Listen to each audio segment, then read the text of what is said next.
¿Cómo están, chicos y chicas? Apretaditos y se viene el frío. Vamos a estar hablando acerca de lo que es la gestión de proyectos, pero particularmente aquellos proyectos ágiles, lo que está sucediendo hoy día en nuestro mercado. Vamos a tratar de hacer las excepciones, explicaciones, y más o menos durante una hora 10 máximo, dependiendo de qué tanto profundicemos en algunos. Vamos a revisar los aspectos centrales de en qué consiste la gestión ágil de proyectos. Vamos a manejarlo como una película, puede ser una película, una epopeya griega, en 3 actos, con un prólogo y un epílogo. Vamos a tener nuestro héroe, vamos a tener nuestra historia y vamos a tener los conceptos de fondo. Nuestro héroe es Pedro y vamos a conocer el mundo de Pedro antes de transformación. Pedro es un proyecto que está a cargo de gestión de y probablemente también. Él ya ha estudiado perfectamente la Biblia del PMBOK con todos los procesos que debe conocer un gestor de proyectos y entiende perfectamente cómo manejar proyectos. Eso no hace que su vida sea fácil, todo lo contrario, vive en el mundo real, así que lo pasa pésimo. Él ha entendido que básicamente los proyectos consisten en llevar una organización desde un estado actual a un estado futuro a través de una serie de actividades. Y entendió que los proyectos son un elemento y que las actividades van tratando de generar valor en la organización. ¿Para quién? Para los que están construyendo el proyecto. Él necesariamente pone las manos en el proyecto. Hay proveedores, hay áreas que construyen y él se dedica básicamente a la gestión. ¿Cómo lo hace? Con diversas técnicas que estoy aprendiendo. Lo primero que deben entender es que Pedro es responsable de muchos proyectos. Es de los buenos, así que llega a manejar hasta 36 proyectos dentro de su portafolio. ¿Qué significa 36 proyectos? 36 dolores de cabeza porque ninguno de esos sale a tiempo, salen fuera de presupuesto, no terminan, se eliminan. Y básicamente, ¿cómo lo hace para controlar 36 proyectos? Porque aprendió técnicas que básicamente le indican ciertos indicadores de gestión para saber si las cosas van bien y van mal. Y también aprendió que debe meterse en aquellos proyectos que van mal y dejar que las cosas que van bien sigan bien mientras los indicadores así se lo manejan. Entendió que los proyectos son parte de programas y los programas son parte de portafolios que definen tendencias de la empresa. Por ejemplo, una empresa que quiere ser más líder del mercado desarrolla un conjunto de programas que tienen que ver con mejora de la capacidad del recurso humano, mejora de la infraestructura, mejora de los elementos y finalmente eso cae en un conjunto de actividades, cada una dirigidas por sus propias iniciativas y él controlando todo este conjunto de proyectos en forma individual. De hecho, se dice muchas veces que Pedro es un program manager, pero no le digan porque probablemente va a estar pidiendo más lucas, que no es lo que andamos buscando en nuestra organización.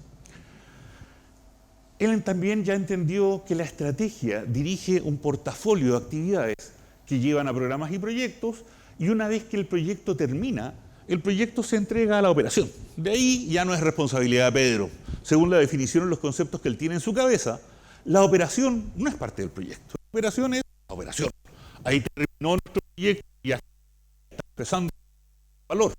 Luego tenemos que aplicar estos conceptos para entender de que la gran técnica que maneja Pedro y que le ha permitido ser exitoso es que todo proyecto tiene un inicio. Un inicio en que básicamente se quiere. ¿Cuánto más menos va a costar? ¿Quiénes son quiénes? Particularmente, quién es el que auspicia el proyecto, quién es el jefe del proyecto y demás. Y de ahí viene todo un tema de preparación. Probablemente bastante más largo que lo que parece en esta imagen, ¿eh? Porque ahí esa preparación obliga a Pedro y a su equipo a planificar. Pedro aprendió que un proyecto requiere una planificación tan detallada y debe ser tan buena que él es casi una especie de superhéroe. ¿Por qué? Porque sus planes no debieran cambiar nunca. Y si cambian, de hecho es como doloroso. Por lo tanto, Pedro gasta con el equipo una gran cantidad de tiempo en tratar de planificar hasta el último detalle. Manejo de riesgos, manejo de controles y demás son naturalmente técnicas que ya aprendió y domina. Una vez que tiene los planes perfectamente armados, con lujo de detalles, desde el inicio hasta el término del proyecto, él entrega el control para que el proveedor o quien esté construyendo los entregables del proyecto empiecen a construir. Y él regularmente, en reuniones bien fijas, define y controla los avances, particularmente los avances en términos entregables, del tiempo, del costo, hasta que al finalizar el proyecto, él trata de recopilar las lecciones que aprendió para finalmente empezar a cerrar este proyecto y entregarlo a la operación. Entendió que tiene que tener un conjunto de elementos de conocimiento, particularmente 10, no ni 9 ni 11, 10. Estas técnicas a la planificación, a la ejecución, al monitoreo, al control y al cierre. Y en la práctica, cada una de estas actividades, procesos, son aplicables a lo largo de toda la línea de tiempo del proyecto. Que en la práctica se tiene que estructurar el proyecto en términos de planes. Planes tan específicos que a partir del proyecto él tiene que basar cada una de las actividades.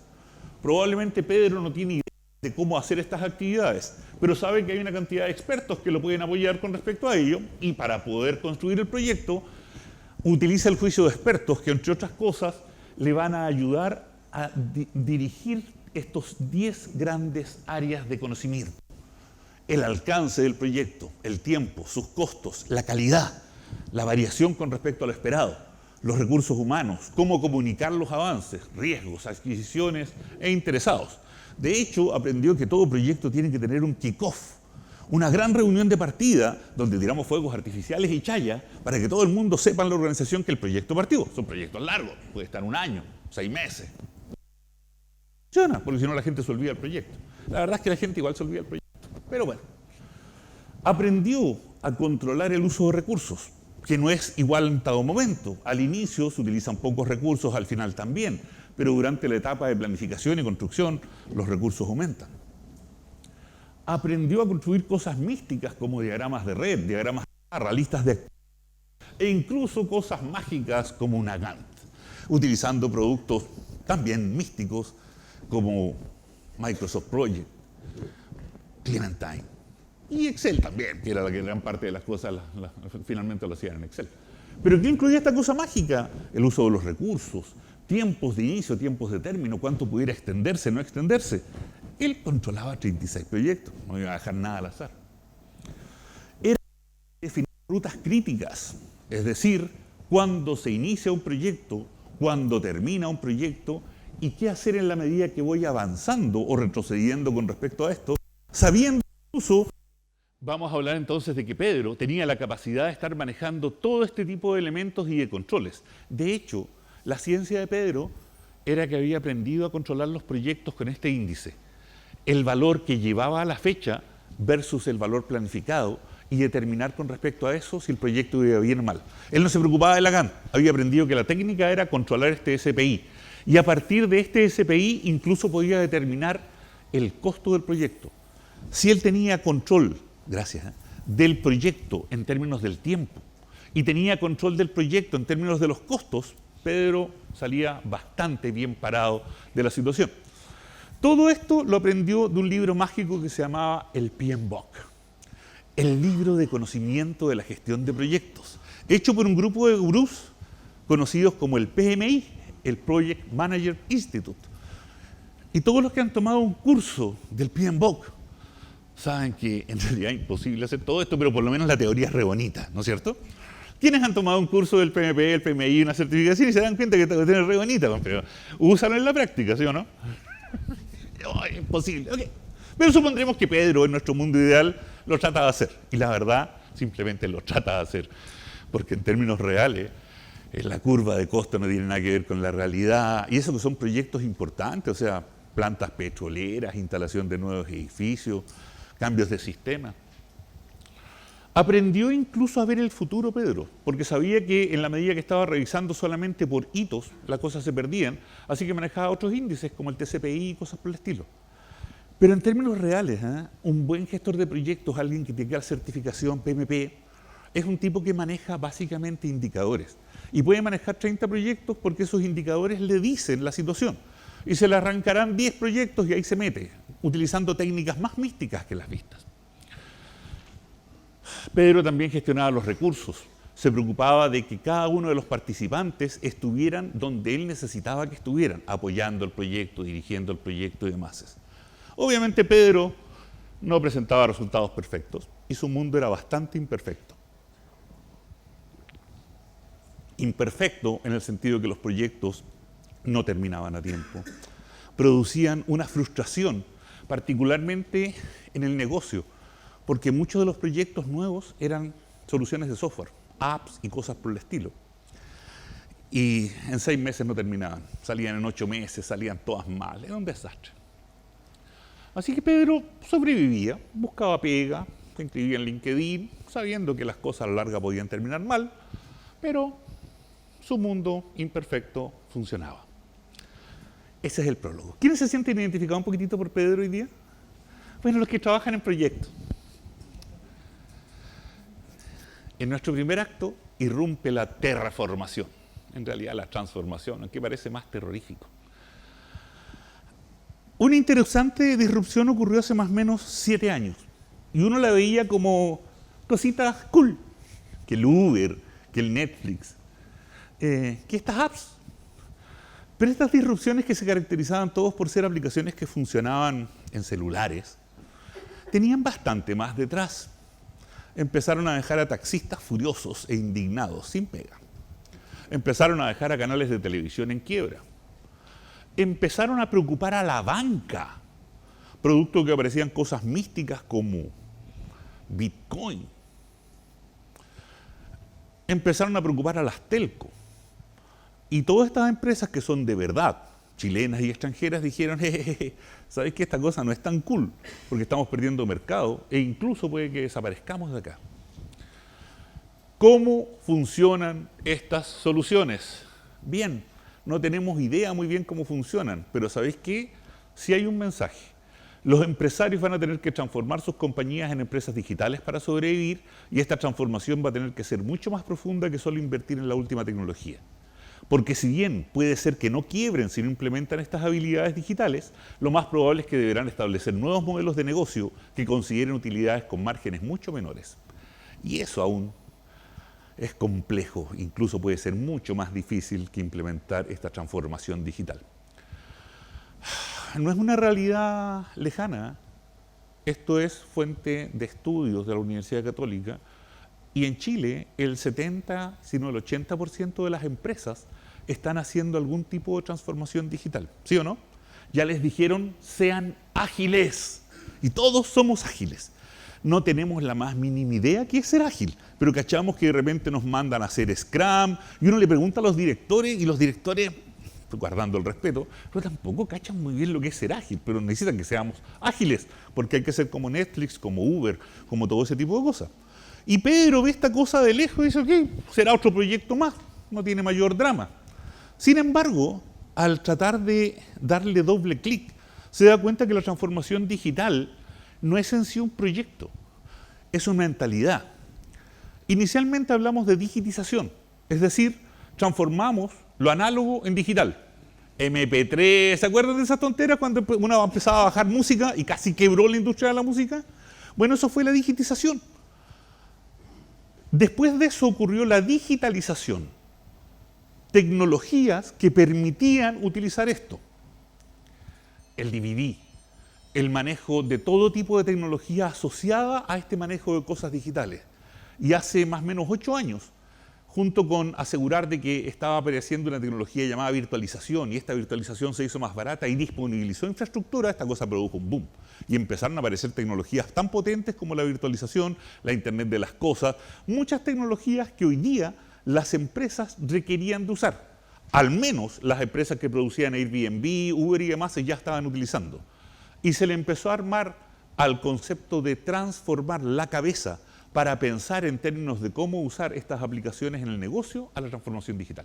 Y la transformación digital es un mindset, una forma de pensar. Un mindset que hoy día se ha reflejado en 5 grandes dominios. El primer dominio, cliente. Las empresas quieren participar tal como lo hacen las empresas de redes sociales en el día a día y la vida del cliente. ¿Cuántos de ustedes usan redes sociales así como parte de su día a día? No mientan. Todos, gran parte. El Instagram, no, ustedes son Facebook. El Facebook y cosas pues. Bueno, los creadores chicos hoy día nos van dejando rápidamente atrás. El Instagram, el Facebook son parte de esto de día a día para escuchar, para comentar, para desarrollar, WhatsApp y todo lo demás. ¿Cuántos de ustedes hoy día tienen una empresa usada tanto como usan la red social? La red social, sácate que es una empresa, pero es social. Estáis jugando con otras personas y utilizáis esta plataforma entre medio, pero no te das cuenta que es una empresa. Pero yo te quiero cambiar el foco. ¿Qué tanto utilizan empresas? Está bien, eso es una empresa, sí está bien, pero es social. Sácate lo social. Está bien, ese es el proveedor. ¿Cuántas de esas apps con empresas usas? Está bien, ese es el proveedor del servicio. La del banco, de su día a día, así fuerte, potente, probable, pero tanto como la red social, no. Ninguna logra hacer eso. Quizás LinkedIn, quizás Uber, porque no es tan social, pero uno la usa, o los Cabify. ¿Me siguen? No tanto del proveedor, la aplicación. Bueno, hay algunas empresas que están tratando de meterse dentro de su cliente como si fueran red social. Quienes mejor tratan de hacerlo es la banca, pero todavía no logran que uno use la banca como su día a día. Pero están tratando de hacerlo. Y están empezando a construir apps en que el cliente sea parte de su experiencia. No como usa mis productos, sino como yo soy parte de tu red. Para allá va, y lo están tratando de hacer algunas empresas. Otras, y que es lo que está haciendo la gran mayoría, está desarrollando competencia, plataformas. La banca, en general todas están desarrollando plataformas, pero no han cachado que las plataformas son distintas a como lo hacen ellos. Por ejemplo, el otro día me arrendé un departamento para el Eclipse con Booking y lo arrendé tarde. La cosa es que Booking me dijo, está su departamento, y tenía mi apartamentito en Booking. No había hoteles ni nada. Una semana antes del viaje, Booking me canceló la reserva, producto de que había sido mal publicada, lo que fuera, reglas del juego. Obviamente traté de buscar en Booking otra alternativa y no había ni una. Y mientras buscaba, me llegó un correo de Booking. Entendemos que te han cancelado tu reserva. Por favor, da clic en este link y encuentra una reserva similar a la que tenías. Y doy clic en el link que me había mandado una máquina de Booking y termino en Airbnb, que no lo había usado nunca en mi vida, ¿eh? Pero Booking me llevó a Airbnb y no son la misma empresa, no están ni siquiera relacionadas. Pero Booking no tenía oferta y Airbnb sí. Conseguí otro departamento con un inglés en este caso, porque era inglés el tipo. A las 2 horas me lo canceló. Entonces ahí estaba medio perdido porque no sabía si estaba que reclamar en Airbnb y en Booking. No obstante, me llamó un ser humano de Booking a los 2 minutos, les juro que no es chiste. Y esta persona me dice, te vamos a mandar un nuevo link, por favor, escoge lo que hay allá, nosotros cubrimos la diferencia en costo. Y volví a cerrar con una persona en Airbnb que nunca le había llegado nada de Airbnb, sino que por primera vez su despegar le había llegado desde Airbnb una solicitud. Miren la locura. Y después de eso, obviamente salió más caro, porque estaba cobrando un ojo de la cara.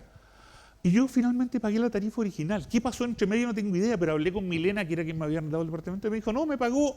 No, la verdad no tengo idea quién me pagó, pero no me pagaron. Eso es plataforma. Es convergencia y uso de todas las redes de forma comunitaria. Eso es lo que están haciendo otras empresas. Las plataformas nuestras son muy a la antigua.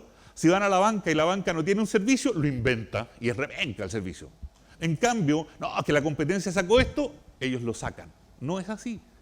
Es integrar a incluso a la competencia. Ganan todos. No están trabajando en eso muchas empresas, pero para allá van. Datos. Anglo American tiene los camiones andando sin personas. Primero echó a todos los hombres porque producían más daños y tenía puras choferes mujeres. Y después echó a todas las mujeres y tiene máquinas. ¿De dónde lo sacaron? Datos. Decidieron que los hombres eran más perjudiciales en términos de accidente que las mujeres y los despidieron. Después manejaron a las mujeres y las sacaron porque las reemplazaron por máquinas. Máquinas que automatizan, uso de datos, big data, manejo de datos, análisis de segmentación, clúster, dime por qué se producen los accidentes y el bicho hace esto. También es parte de la transformación digital y utilizan todas las TI. Innovación, esa es la que más usan. Experimentos. hagamos cositas para saber cómo funciona. En el mundo real, los experimentos tienen otro nombre bien feo, no se los voy a decir, pero en el fondo es producir y algo sucede. Entonces, probemos a ver qué pasa. Y la cultura es distinta, porque en nuestro mundo real, si nos mandamos algo que no funciona, sabemos en qué termina. ¿En qué termina? Si te mandáis una de esas que empiezan con C, ¿en qué termina? Puedes perder la pega. En este mundo no. Te dicen, sigue experimentando. Es loco, es un mundo muy loco. Pero hoy día acá quieren experimentar. Y no quieren experimentar en 6 meses. ¿Quieren experimentar en cuánto tiempo? ¿En cuánto quieren ver el resultado? Era originalmente 1 mes y hoy día son 2 semanas. Y los más locos están tratando de cambiar el paradigma de valor. Banco Santander que inventa una sucursal, según ellos, que se llama World Café. Y no, en realidad cambiaste el paradigma, cualquier cosa menos una sucursal, pero está ahí cambiando el paradigma, la forma en que conceptualizas algo. Todos estos tienen en común que desarrollamos soluciones de software hechas por TI. Por lo tanto, Pedro aprendió que la transformación digital involucra fuertemente a TI, involucra muy rápidamente cortos plazos y peor, lo involucra a él para controlar esta cosa. Bienvenidos al problema de Pedro. Cliente, aprovechar las redes, competencia, construir plataformas, no solo productos, convertir datos en activos, innovar mediante experimentación rápida y adaptar la propuesta de valor, la transformación digital. ¿Qué aprendió Pedro? Que así lo hacen las de Silicon Valley. Empresas radicalmente distintas a la que él trabaja, que es tradicional. No tiene geeks expertos en TI. De hecho, estos tipos no tienen gente de proyecto. No los necesitan. Están construyendo apps. Son equipos chiquititos, 6 o 7, muchos a veces. Un equipo de Google para estar construyendo un proyecto pueden llegar a ser 100 de estos 5 equipos chiquititos. Pero no tienen un jefe de proyecto, no se necesita. Pedro dijo, me quedo sin pega, pero la verdad es que no, porque están todos los otros proyectos allá. No obstante, le dijeron, hazlo. ¿Qué entendió Pedro? Que el paradigma anterior de construir soluciones de software a la antigua, en que tenía silos, el silo de desarrollo, el silo que toma requisitos, el silo que maneja las pruebas, que construía manualmente este tipo de cosas, corriendo pruebas manuales en ambientes solicitados manualmente al área de operaciones, que se demoraba entre 1 mes y 2 meses en entregarte una máquina que no servía para nada con respecto al ambiente, y todo esto con provisión manual de infraestructura, no funcionaba en este tipo de empresas. Estos tipos no construían en semanas o meses, construían en minutos o días. Minutos. ¿Por qué? Porque tenían pequeños equipos de 5 o 6 personas que construían automatizadamente. Cada vez que hacían un pequeño cambio, se lo pasaban a un control de versiones, un Git o algo así, y arriba un programa era capaz de analizar el código para saber si el código estaba bien escrito, si era seguro. Empezaba a buscar los ambientes en cosas como Amazon Web Service o Azure y construía las máquinas. Mientras tanto corría pruebas, 1000 pruebas, 14.000 pruebas, y hacía una automatización de la puesta en productivo, cambiando incluso los ambientes. El concepto de ambiente casi no existía. Y Pedro decía, pero esto es una locura, estos compadres están a cada rato haciendo esto. Mis proyectos tienen un inicio y un término, y estos tipos están continuamente construyendo. Bueno, lo primero que aprendió Pedro es que jamás va a poder gestionar un proyecto acá. Esto no se gestiona porque no es un proyecto, parece más un continuo. Y cuando uno habla de integración continua, está hablando finalmente de un trabajo que desarrolla el equipo ágil, y hay que verlo como si fuera un proveedor. Muy rara vez vamos a poder controlar esto. No obstante, ellos están haciendo un continuo para generar un gran producto, que muchas veces no saben de qué se trata ni en qué termina. Es muy difícil que Pedro pueda colaborar ahí. De hecho, en el mundo real no colabora. En el mundo de la innovación pura, Pedro no sabe mucho qué hacer. Interesantemente, nuestras empresas no son de innovación pura. Estamos lejos de hacer eso, así que los Pedros quédense tranquilos, todavía tienen pega. ¿Qué están haciendo nuestras empresas? Seguimos con un proyecto largo que tiene un presupuesto, tiene un inicio y tiene un término, y dicen hazlo ágil. ¿Han cachado, no?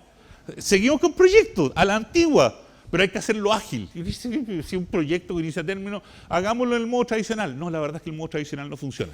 Entonces Pedro cachó hacia dónde tenía que hacerlo. Se dio cuenta que esto, a lo más, podría entenderlo como una fase del proyecto. Dijo, si puedo transformarlo en una fase, estoy al otro lado. Se dio cuenta de que hay mucho feedback, hay mucha interacción, y concluyó que parecía más continuo, no proyecto. ¿Qué aprendió Pedro?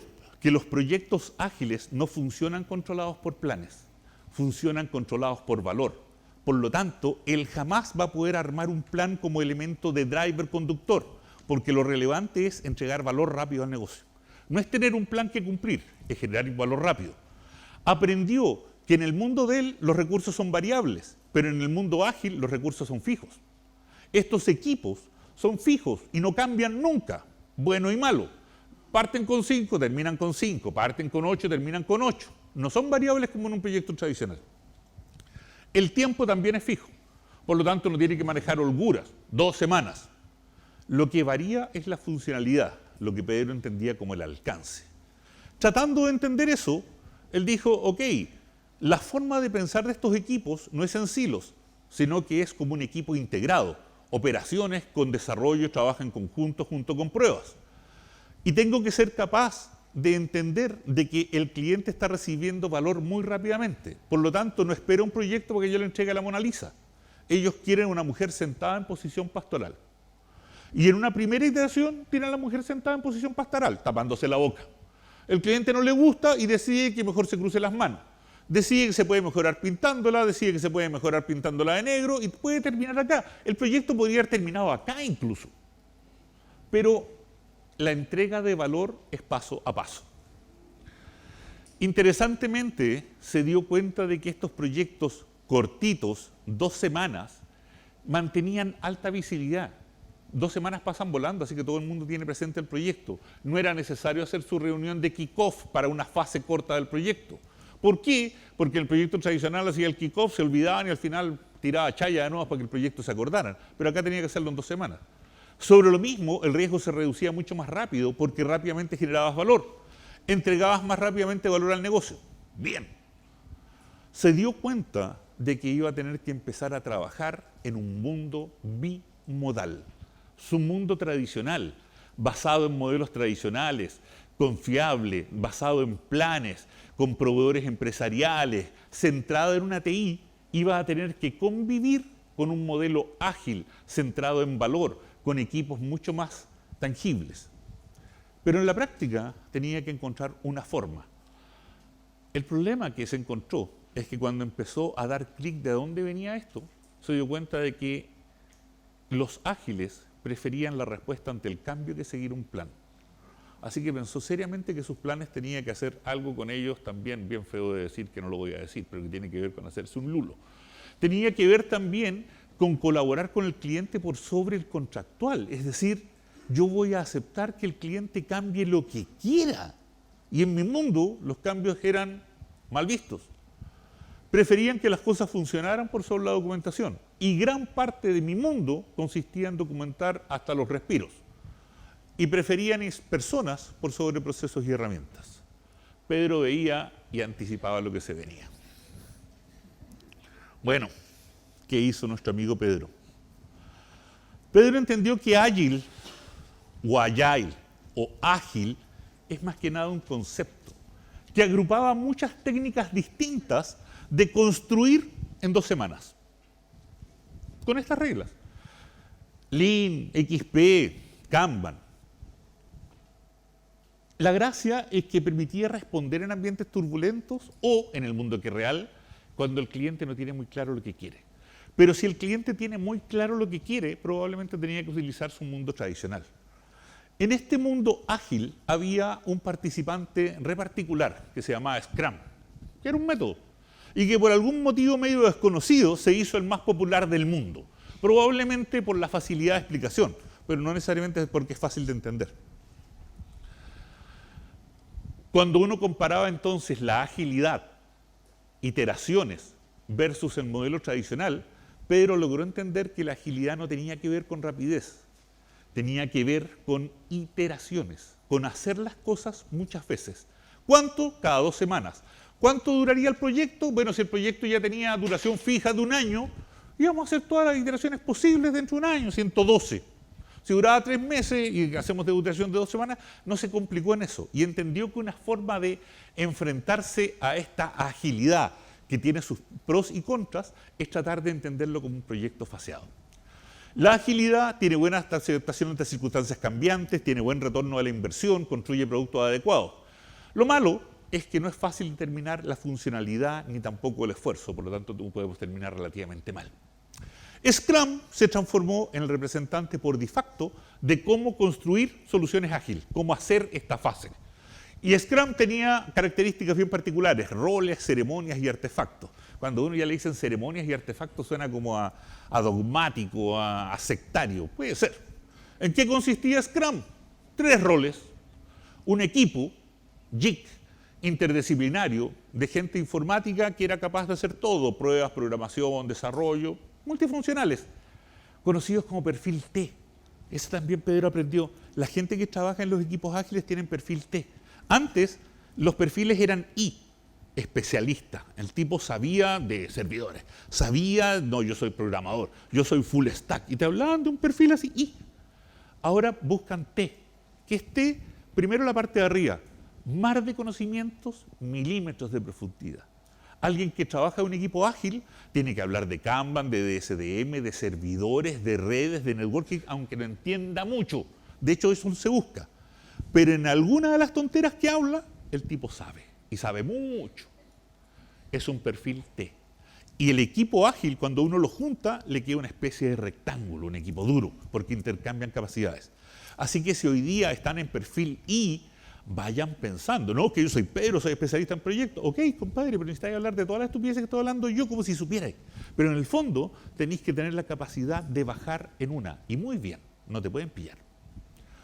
Este equipo era perfil T, o es perfil T.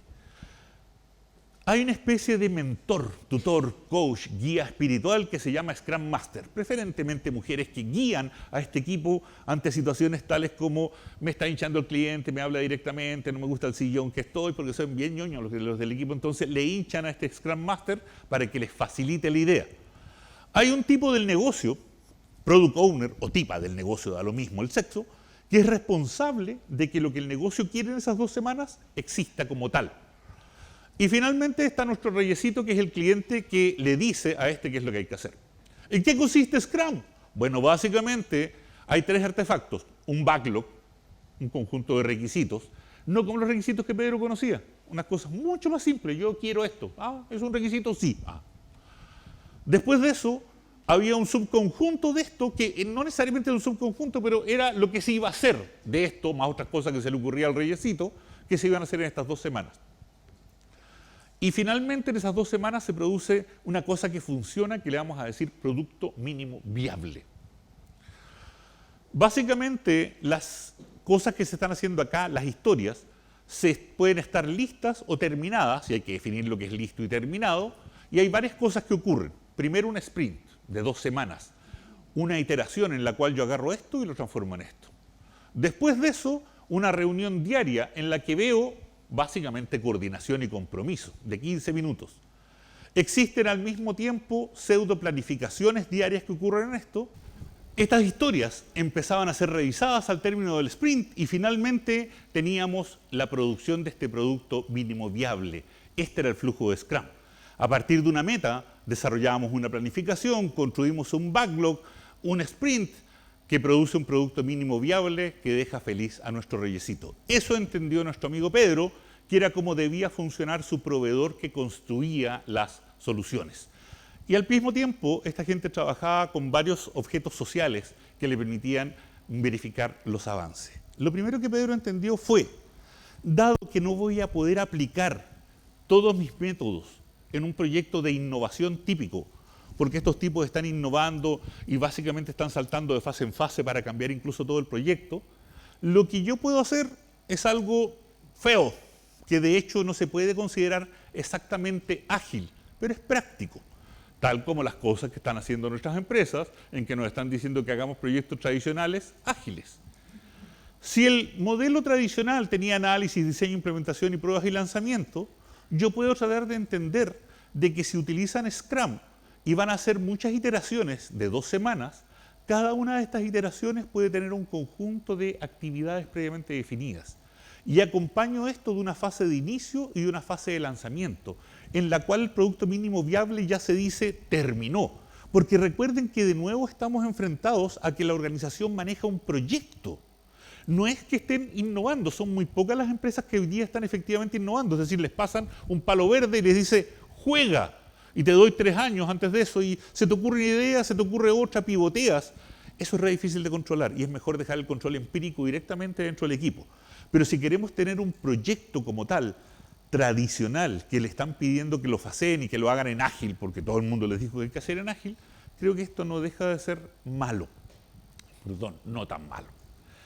Fases hechas con Scrum, con una reunión de lanzamiento, incluso podríamos hacer un kick-off del proyecto si lo tienen.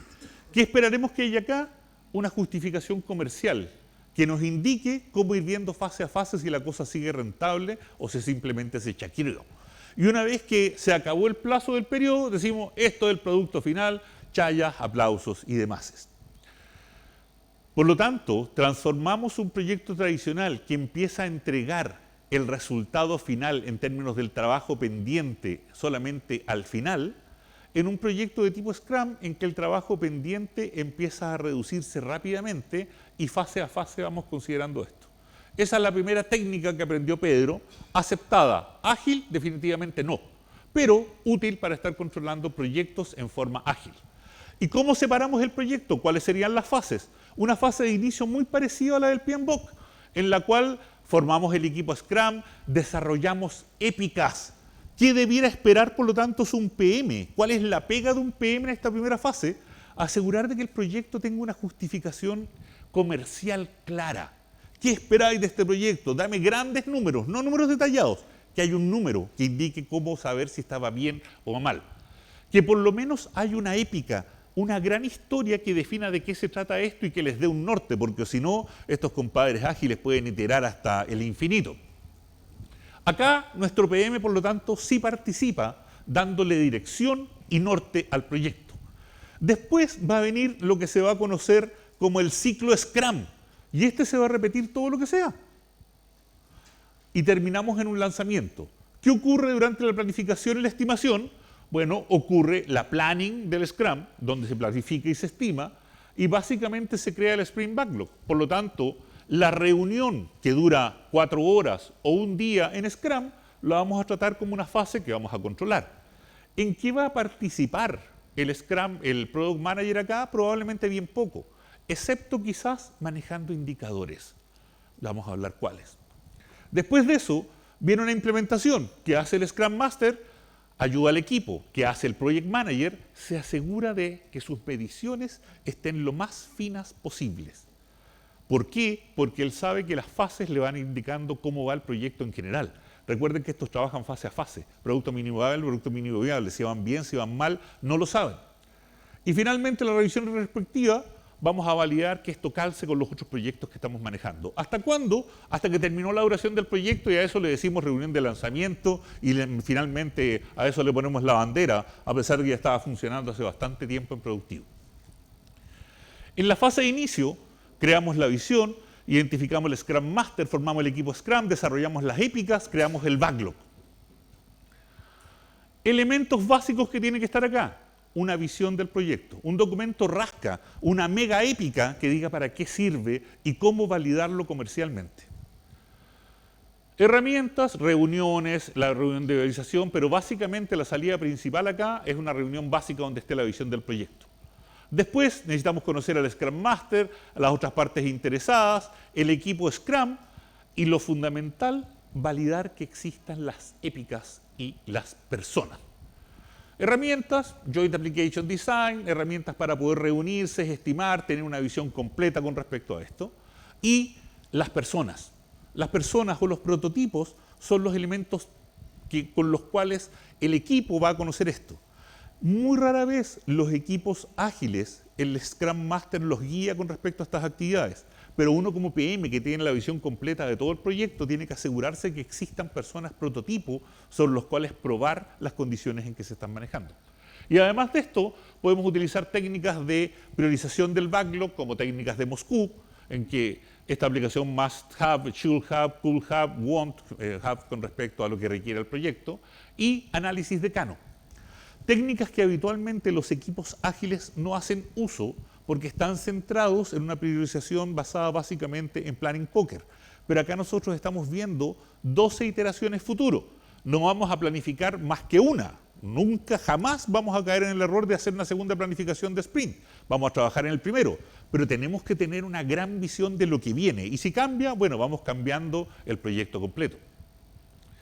En la fase de planificación, que en realidad dura 4 horas y esta cosa está durando 2 semanas, lo que vamos a hacer van a ser crear las historias de usuario, estimarlas, comprometerlas y estimar las tareas. Técnicas que vamos a requerir, técnicas de redacción de historias de usuario, métodos de estimación, reuniones de aplicación de sprint, todo lo que ocurre en estas 4 horas. No son muchas. Vamos a validar que existan historias, vamos a apoyar eventualmente con el planning poker, con el Feast of Five o reuniones de afinidad, y entendemos que ellos tienen que ser capaces de armar un Scrum Board y fundamentalmente un Burn Down Chart. ¿Cuál es la pega nuestra como PMs? Medir. ¿Qué va a hacer el equipo en esas 4 horas? Primero, el Product Owner le está contando las historias. Ellos están estimando el esfuerzo. Previamente, el Product Owner construyó esas historias con el negocio y las priorizó. Nosotros nos encargamos que esto fuera bien estimado. Pero acá vamos a medir varios ratios. Vamos a tratar de medir por persona cómo anda su estimación. Por ejemplo, cuánto dijeron que era en una tirada del planning poker y qué tanto se desviaba del promedio, qué tan bien comportaba el equipo. Como PM vamos a empezar a utilizar datos para pronosticar el futuro, porque eso nos enseñaron, eso sabe Pedro, tiene mucha data para estar manejando. El equipo, por lo tanto, va a estar construyendo esfuerzo estimado en las historias y yo como PM voy a estar manejando un conjunto de datos de estimación. ¿Para qué? Para saber si ese equipo está aproximando, está funcionando, está empeorando, está divergiendo y recomendarle al Product Owner y al Scrum Master, ojo, que sabéis que tus estimaciones van mal, producto de todo este tipo de detalles. Vamos a ser los que tienen la visión de arriba, de control y comando con respecto a esto. Y vamos a jugar con muchos indicadores de ese tipo. Durante la implementación nos vamos a ir agarrando de la herramienta fundamental, que es básicamente el Scrum Board, donde está nuestro Burn Down Chart. Y ahí nos va a decir cuánto tiempo queda pendiente. Y por lo tanto, sabiendo que se están creando los entregables, vamos a tratar de meterles en la cabeza que empiecen a utilizar herramientas tales como DevOps para automatización y entrega continua muy rápida. Y finalmente, en la fase de revisión y retrospectiva, validar que todas nuestras estadísticas estuvieron funcionando. Entonces, ¿qué hizo Pedro? Pedro básicamente lo que consiguió fue tratar de enganchar una estructura ágil a un conjunto de actividades controlables, particularmente estimaciones, tendencias y control de cada una de las fases. Su actividad principal, por lo tanto, va a ser medir, va a ser dirigir y va a ser validar de que existan condiciones mínimas para que esto ocurra. Y es una muy buena técnica para realizar esto, porque si bien los equipos Scrum están trabajando acá, Pedro sabe que él está haciendo Scrum de Scrum para construir no solamente el producto mínimo viable de ese proyecto, sino que todos los elementos que tienen que coordinar. Así que Pedro, por un lado, empezó a entender de que finalmente la fase de lanzamiento no era más ni nada menos que una reunión de revisión de sus historias aprendidas y aplicarlas directamente a este tipo de cosas. Esta diapo la pueden solicitar después cuando ustedes se estuvieran inscribiendo para que se las envíen, así que tranquilos, van a tener acceso a todo ello. ¿Cómo la van a manejar? No sé, ¿quién? Ella. Ahí vean. Entonces, tranquilos con que se les entregue completamente. Incluso si requieren más detalle, también va a ir allá mi correo para que puedan manejarlo con tranquilidad. ¿Qué aprendió Pedro? Pedro aprendió algo bastante interesante. Ágil es una mentalidad. Por lo tanto, él no puede controlar proyectos ágiles como tal. Él tiene que ser parte de esta nueva mentalidad aplicando todas las técnicas que tiene. ¿Y cómo lo puede hacer? Asegurando que las prácticas se hacen, Es una pega compartida entre el Scrum Master y el Product Manager, asegurándose que existe un proyecto, no solamente 12 iteraciones que están avanzando o 15 iteraciones o lo que dure el proyecto. Entendió que ágil son muchos enfoques. Entendió que la agilidad no siempre se utiliza.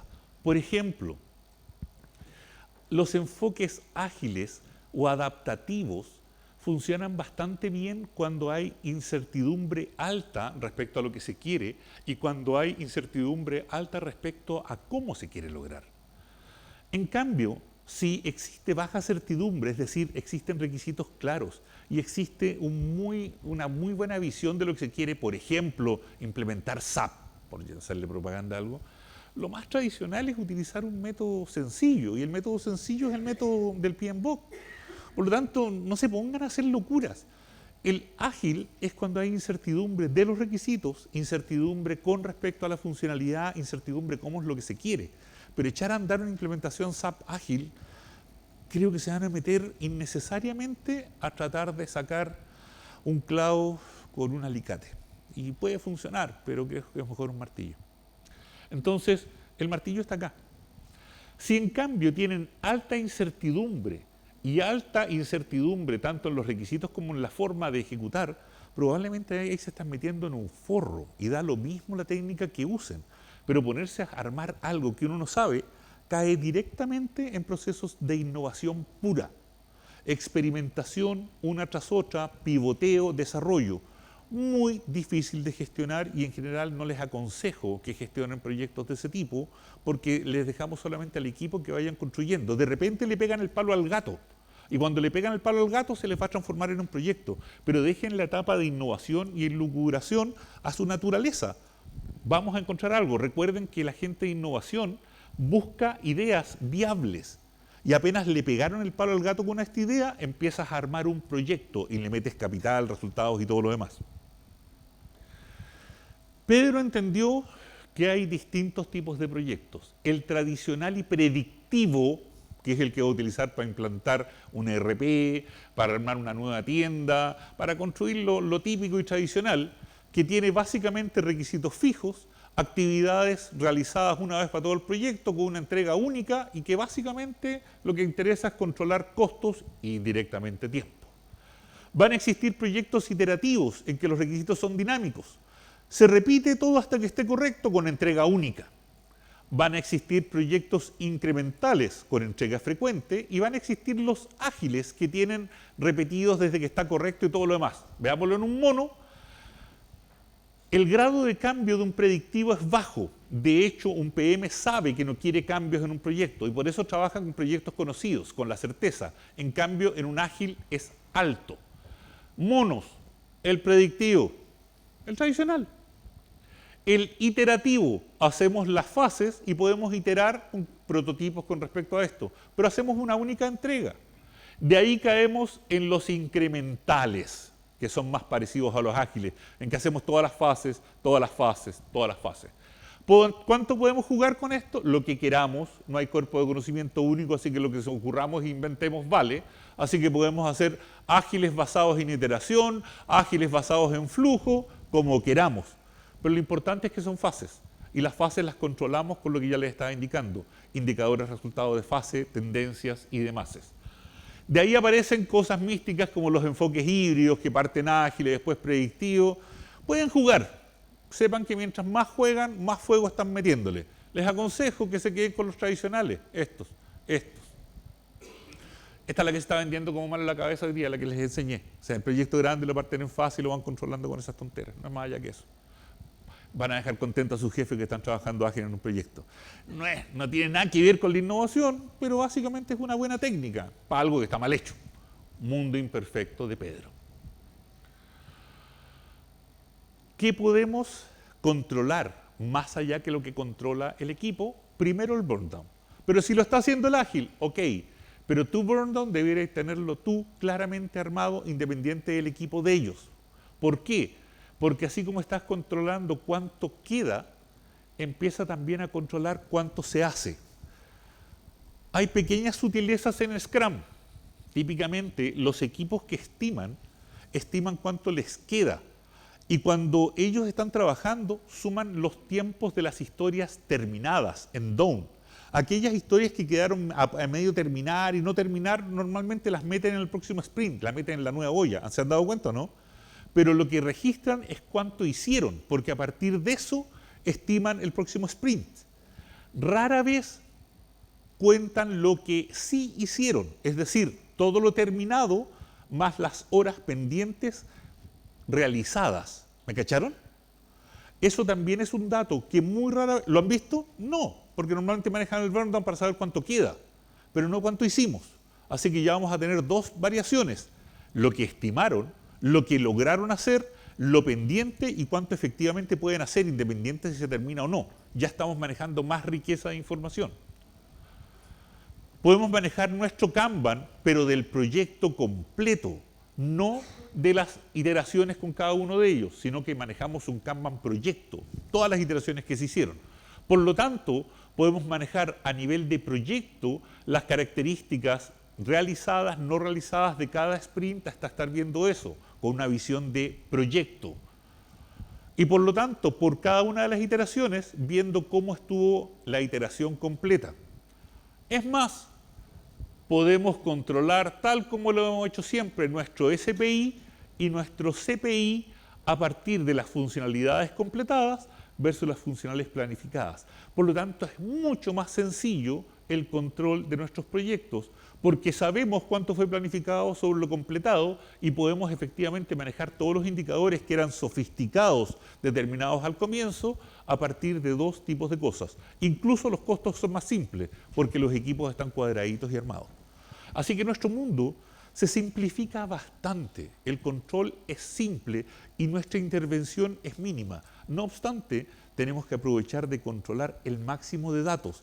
Recuerden que son equipos que no varían, por lo tanto la incerteza, lo que uno debería estar buscando es la convergencia de esos números. Si no ocurre, uno sabe que está sumando riesgo y que el proyecto puede fallar independiente de lo que diga el equipo ágil.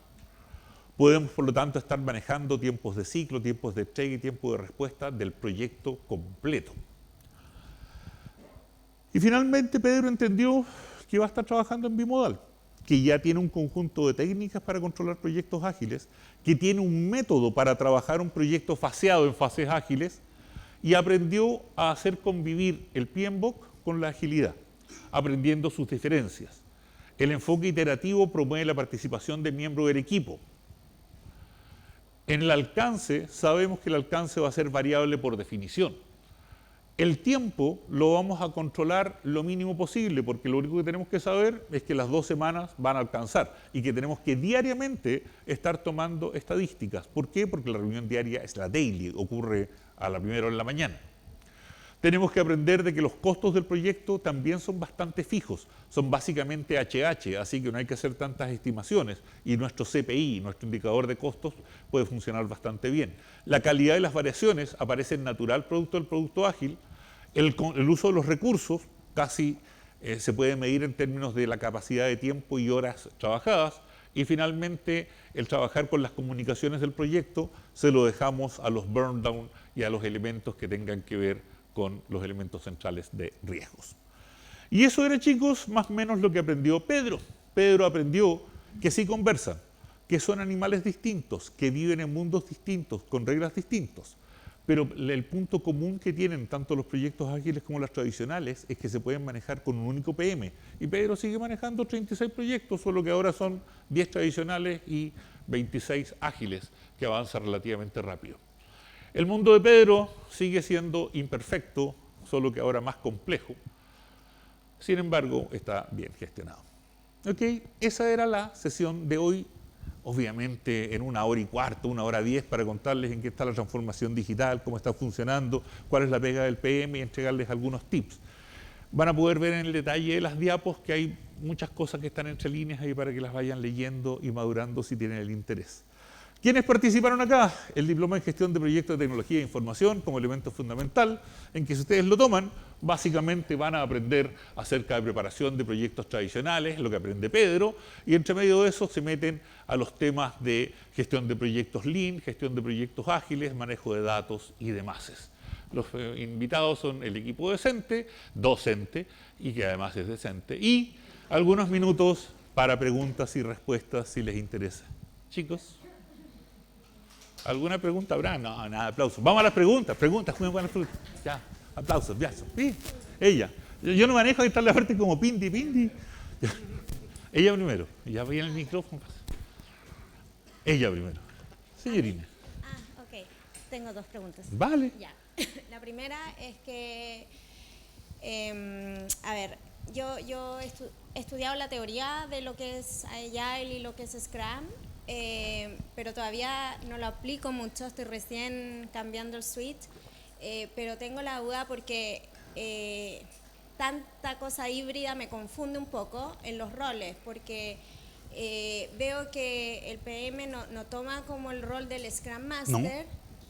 Y si lo tomase, no sé si podría hacer todo esto porque el Scrum Master es más observador. Ok. Típicamente el Scrum Master es un líder motivador. Voy a ser bien preciso en mis palabras. Yo lo que busco en un Scrum Master es empatía. ¿En qué frasco viene preferentemente la empatía? ¿Femenino o masculino? Femenina. Yo no lo dije, lo dijeron ustedes. Prefiero Scrum Master mujeres. Sí. Porque tienen que atender a un grupo de ñoños, los geeks de TI, que da lo mismo el sexo, pero que preferentemente van a ser hombres, porque les gusta esa tontera media rara, pero da lo mismo el sexo, ¿eh? Y tienes que atender gente con respecto a eso. Por lo tanto, tu capacidad tiene que ser de resolución de problemas, de empatizar para resolver los problemas que ellos tienen. Y al mismo tiempo es enseñarles estas técnicas que no son técnicas muy duras. Simplemente tu pega es tratar de sacar el máximo como Scrum Master de ellos. Un PM me da lo mismo el sexo, pero es mucho más duro en estadísticas, en números muy finos, en controles. Si tú logras encontrar un perfil que tenga la empatía, que tenga la capacidad y la habilidad de lograr comunicación y que además le guste mucho el control estadístico y que sea medio trastorno obsesivo compulsivo con respecto a este tipo de cosas, puedes encontrar un Scrum Master que es PM, pero que sepa muy bien cuando está haciendo de Scrum Master y cuando está haciendo de PM. No es razonable pensar de que el PM tiene que ser el Scrum Master. Es más, yo te invito a pensar de que el equipo que desarrolla es como tu proveedor dentro de un proyecto y tú por fuera simplemente estás mirando. ¿Qué estás mirando? Que al comienzo cumplan con ciertas normas que tú indicaste. Oye, por favor, el proyecto que tenga una épica, que tenga esto, que se complete. Que el backlog esté priorizado y yo les ayudo con las técnicas. Que exista algo que construir. Después los dejas, es el proveedor. Diariamente ellos se van a reunir para darte input. Scrum se junta diariamente 15 minutos. Sí. Entonces, en ese input te dan data. Y tú lo que vas controlando son tu SPI y tu CPI. Esa es la pega del PM. Lo que pasa es que esa es la duda en sí, porque esta nueva forma de hacer las cosas como que tiene bien definidos los roles. Sí. Y no veo que haya mucho espacio como para un PM externo al Scrum Team, que son 3. Entiendo. Para ellos se juntan todos los días 15 minutos. Sí. Nadie te va a invitar. No. Tú como PM vas. La ventaja de los Scrum es que esto es público. Esa información está en la herramienta de ellos, pero su filosofía, su cultura es compartir. Tú como Scrum Master tienes que participar de esa reunión si quieres sacar las estadísticas. Ahora, si tienes la suerte de que manejan herramientas como Jira, debes exigir que esa reunión exista. Esa es tu pega como PM, porque eres responsable del proyecto. Señores, están trabajando como ágil, pero no me cumplieron con las reglas del juego. Las reglas del juego dicen que van a trabajar en 2 semanas, así que se juntan todos los días 15 minutos. No sé si en la mañana o en la tarde, pero no veo eso. ¿Tú controlas eso como PM? Entonces el rol debiese ser PM, no Scrum Master. En ese caso es el PM. Tú vas a velar que eso ocurra. Obviamente el Scrum Master les va a decir, chicos, júntense. Pero su pega es otra. Su pega es facilitar que se cumpla el ciclo. El PM va a exigir, va a asegurarse que se esté produciendo valor porque él sabe las cosas que tienen que ocurrir. Tiene su método. ¿Me siguieron? Entonces ustedes controlan como PM. Si eso es lo que hacen con PM, controla. Sí, lo que pasa que, perdona, dale. Complementar que cuando yo hice el curso de la certificación de Scrum y todo, entonces el tipo que hizo el curso insistía mucho en que esto eran equipos autodisciplinados, autosuficientes, sí. Y como que no recibían muchas instrucciones de fuera. Entonces está bien. Hay dos elementos que aparaguan. El equipo tú no le vas a poder decir nada porque está aparaguado por el Scrum Master y está blindado por el Product Owner. ¿Con quién crees que tienes que conversar? Con el Product Owner. Y con el Scrum Master. Okay. Chicos, yo soy el Project Manager, yo soy el cliente, yo los estoy contratando a ustedes, o ustedes son TI lo que requieren. Recuerden que este es un proyecto que los llevo yo. Ustedes lo que están haciendo son las iteraciones. Así que acordamos que van a ser ágiles, respeten las reglas del juego, ustedes mismos definieron. Yo necesito que hagan la daily. Scrum Master no está haciendo tu pega y la cuestión es grave. Si eres Scrum y Project Manager está bien. Obviamente cuando te enseñan Scrum no te enseñan del proyecto, te enseñan del ciclo de construcción. Tu pega es otra, por eso les estoy contando la pega de afuera y les enseño un método al respecto. Como que mezclar todo. Ya, vamos. ¿Ok? Sí, voy a digerirlo. Y la segunda pregunta, que no sé si tiene mucho que ver, pero también me confundo un poco, que donde estoy están trabajando mucho lo que es Sprint Design, que de Google. Entonces quería ver cómo está ligado con esto o si no tiene ninguna... Tiene que ver más con el ciclo de construcción de la solución. La herramienta que utilices para construir da lo mismo. Pueden trabajar con las herramientas, tecnologías que tengan que ver. Cuando estás utilizando las técnicas de Google son herramientas, es más del equipo. Ahí como PM no deberías meterte. Como parte del equipo sí, lo que están armando es ellos, son la tecnología y las herramientas. Tu visión puede ser que cumplan con ciertas normas, punto. Pero ahí tienes que dejar la libertad al equipo. La tecnología que quieran utilizar para construir es relativamente de ellos. ¿Ok?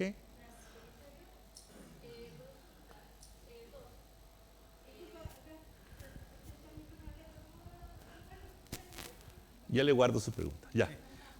No, es bastante breve. Había un cuadro en la diapositiva que era de Scrum Study, que era, todos son que de era Scrum al final Study. del lanzamiento. Sí. Entonces aquí la pregunta va en que en un modo ágil, ¿existe el proceso de cierre propiamente tal? Claro. A ver. ¿O el lanzamiento chicos, ahí es les siempre un recomiendo continuo? Calma. Eso es. El proyecto, muchas de las slides que vieron que se parece al PMBOK, a los cuadritos, son Scrum Study, una técnica, un método de efectivización de la agilidad. Recuerda que las empresas hoy día lo que te están pasando es un proyecto.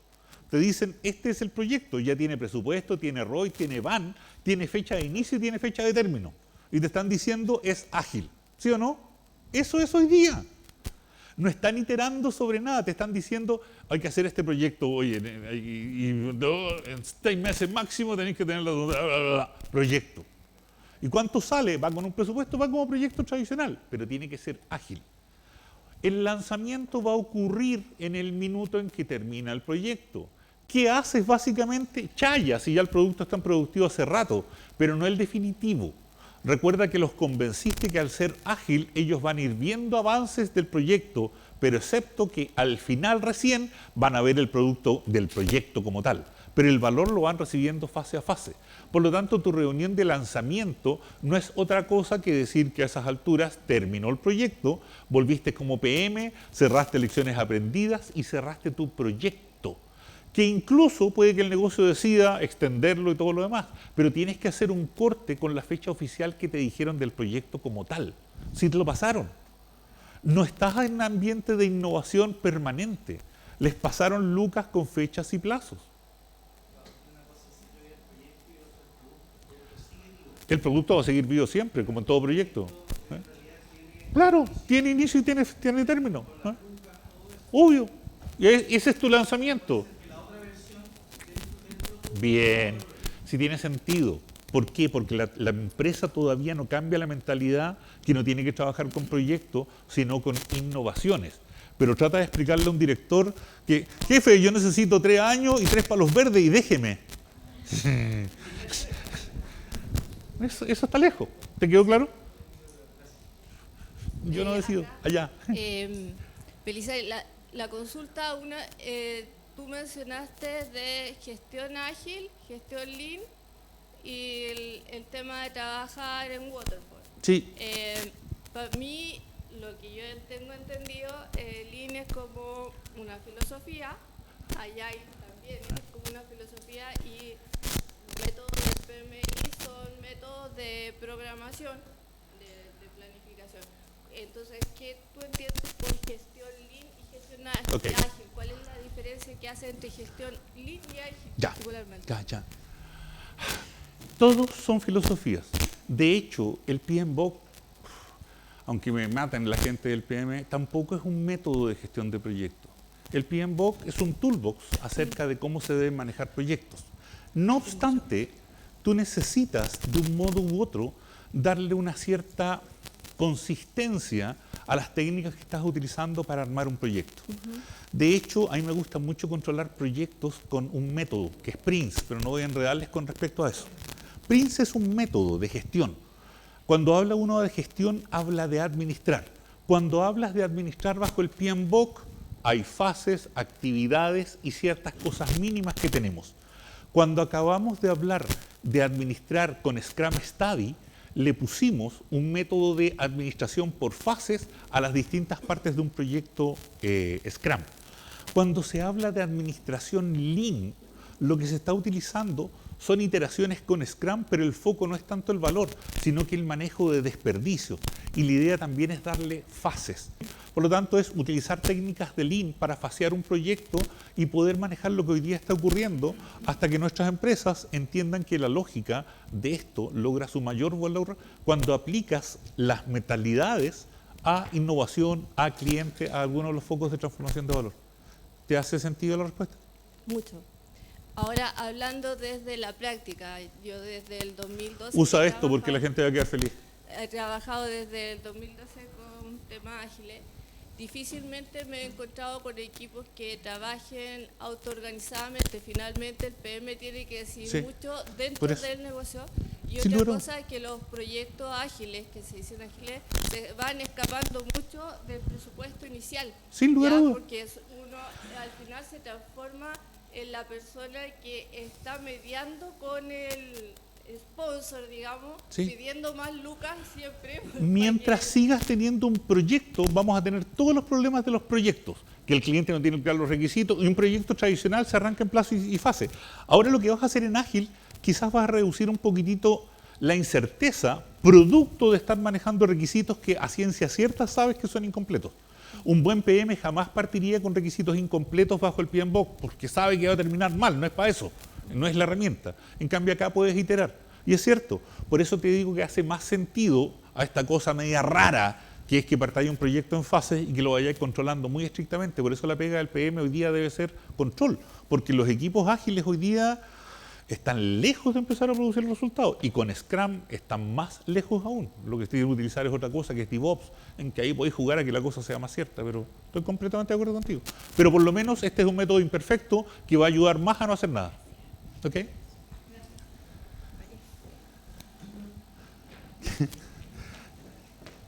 Demasiado sin filtros. Sí.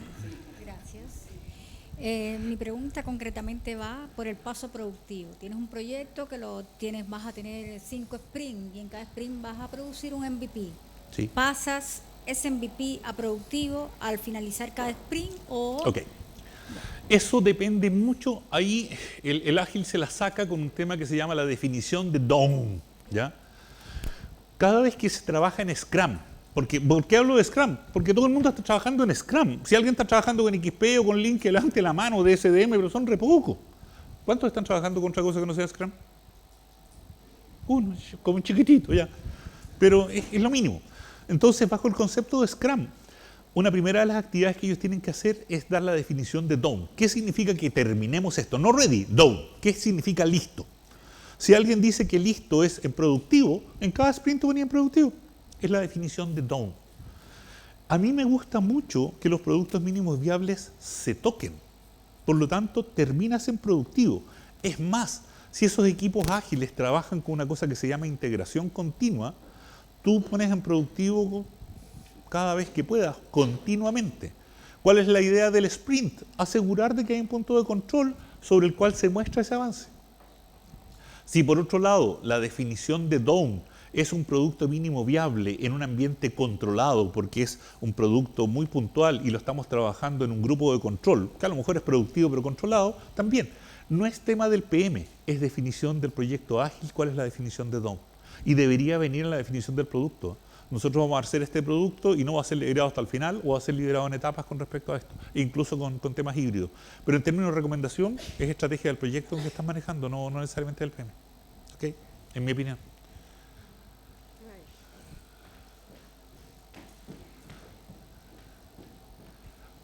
Buenos días. Hola, ¿qué tal? Buen día. Yo trabajo en los proyectos más para la parte del cambio organizacional. Fíjate, Ok. y quiero ver cómo está preparada la empresa hoy día culturalmente, porque no veo que estén tan preparadas. No, no. O no se comparte Hay- al mismo tiempo. Digamos. Hay muchos temas más complejos. Hoy día los directores de empresa, no me cabe duda que son los más preparados para dirigir el negocio y te dan el gobierno del negocio. Pero resulta que hace más o menos 7 años las soluciones de negocio son hechas no por la fábrica tradicional. La nueva fábrica es TI. Y por lo tanto las decisiones que tú estás tomando en negocio están muy amarradas a TI. La empresa que nunca entendió, o el área que nunca entendió, o la unidad que nunca entendió mucho del negocio, a la cual los gerentes generales le hacen el quite. Entonces imagínate qué pasa con los directores hoy día que están tomando decisiones con respecto a transformación de las unidades de TI, cuando de verdad no le entienden mucho. Son pocos los directores que saben de negocio y de TI. ¿Qué está pasando? Por suerte, están sumando dentro de los directores consultores con visión tecnológica y están sentando incluso dentro de esto gente que entiende de tecnología, porque acá la definición es tecnológica. Entonces todavía hay un cambio que viene de más arriba. Fíjate que todo esto lo que ha pasado con la agilidad ha sido bastante de moda y todos somos ágiles, pero si le das doble clic, muchos ni siquiera entienden bien las consecuencias, excepto los que están metidos en el día a día. Y se dan cuenta que Scrum no sirve y que el despelote es el mismo y que después trabajáis con una cosa que se parece a Scrum pero que no es Scrum y que sigue iterando y empezáis a juntar una cantidad de conceptos que son bastante duros. Entonces el cambio organizacional en este tipo de cosas tiene que venir de arriba. De abajo hacia arriba no veo que funcione, porque tienes que insertar un concepto nuevo. TI es tu fábrica. Ese grupo de geeks raros que nunca he querido hablar son tu fábrica. Y es una fábrica que te tiene que estar mostrando resultados rápido, porque así lo están haciendo los que compiten y nos están desbancando. Entonces el cambio organizacional, creo que el nivel de más abajo lo entiende porque lo sufre. Es de arriba en que no está. Es gerencia alta, alta dirección que tienen que entender qué significa esto para poder enfocar. Así que yo creo que por ahí va el tema. O sea, preguntarles directamente, ¿me podéis explicar qué queréis que hagamos, que seamos ágiles? Y si te dicen que quieren que las cosas sean rápidas, decirles, ¿sabéis qué más? Paremos y conversemos, porque esto no se trata de rapidez. Un equipo que trabaja con Scrum, el más tradicional, demora entre 12 y 15 sprints para recién empezar a hacer las cosas bien. Si los sprints eran de un mes, demoraba entre 1 año y 1 año y medio para que funcionaran. Previo a eso, producían experimentación.